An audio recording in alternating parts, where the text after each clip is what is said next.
Hello everybody and welcome to In My Mug, episode 599. I think the next one might be a big number.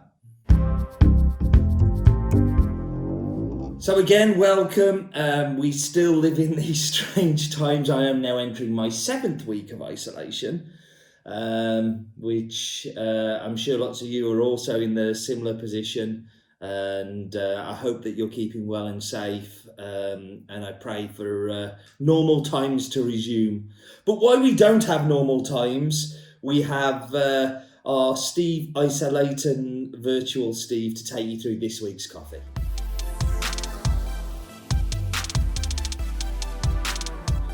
Thanks, Steve. He's going a little bit crazy, isn't he? I don't think he's well at all. And look at his hair, it's nowhere near as neat as mine. But anyway, this week's coffee. This week's coffee comes from Nicaragua and a farm called Finca Limoncillo.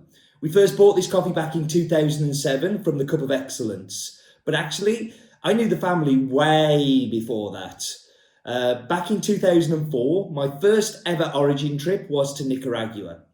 Nicaragua is a Central American country that is the second poorest economy in the Northern Hemisphere, but it's an absolutely beautiful country. Lots of fantastic landscapes, mountains, volcanoes, really, really pretty. Fantastic tourist destination too. But I met Irwin when I was on my first ever origin trip, as he was running the Cup of Excellence that I was a judge on.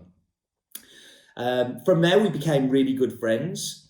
In 2007, like every year, I was buying a coffee from the Cup of Excellence.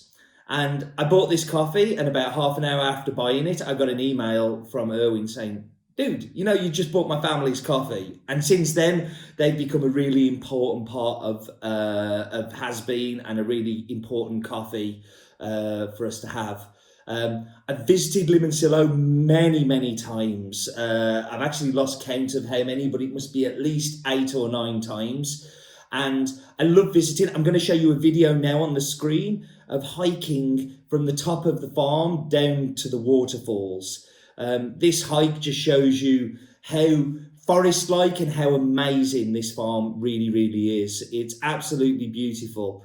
And just a fantastic place to spend a day, hang out, and at the end we normally have a fantastic picnic and a couple of beers down by the waterfalls, which I'm going to show you on the screen now. We have the waterfall here.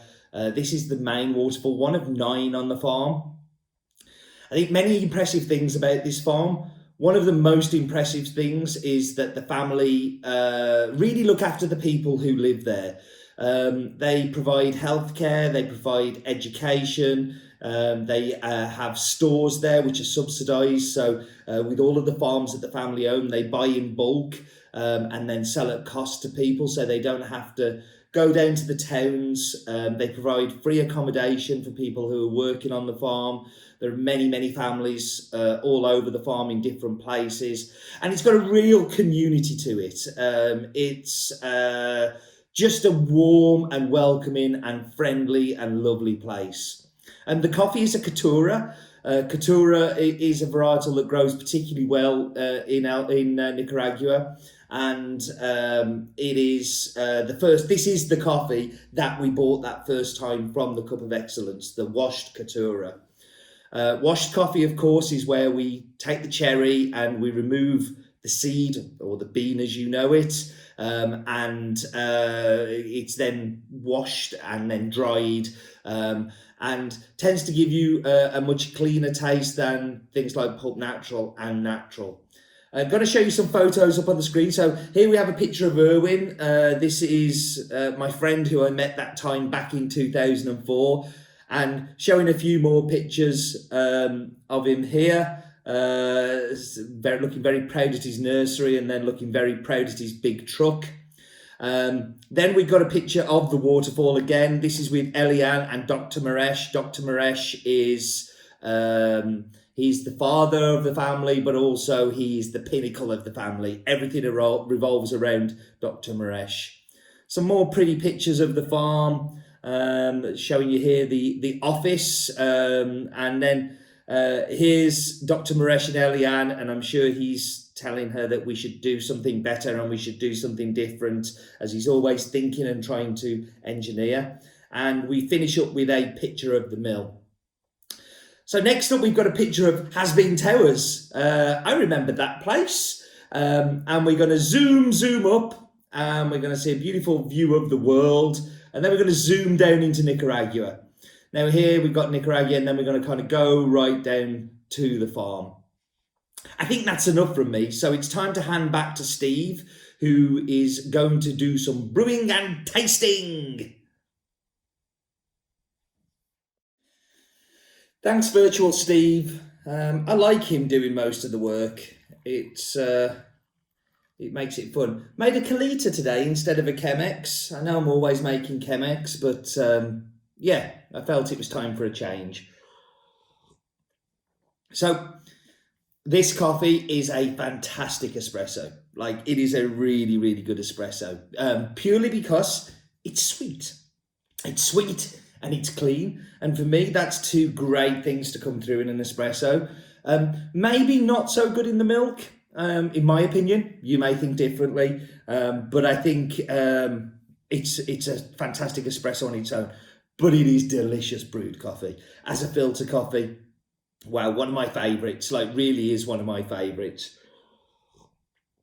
Tasty notes you get in there.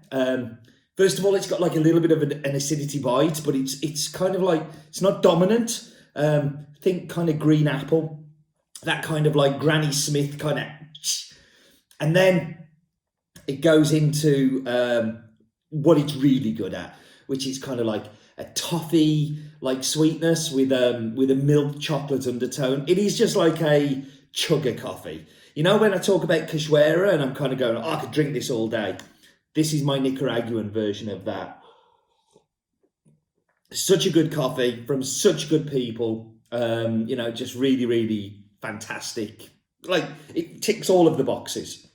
Friends, great coffee, great farm, wonderful processing. There's so many different things that goes on with the processing. It really is great. Thank you very much for joining me. I do hope you're all keeping well and safe. And do remember, life is too short for wrap coffee. Bad coffee.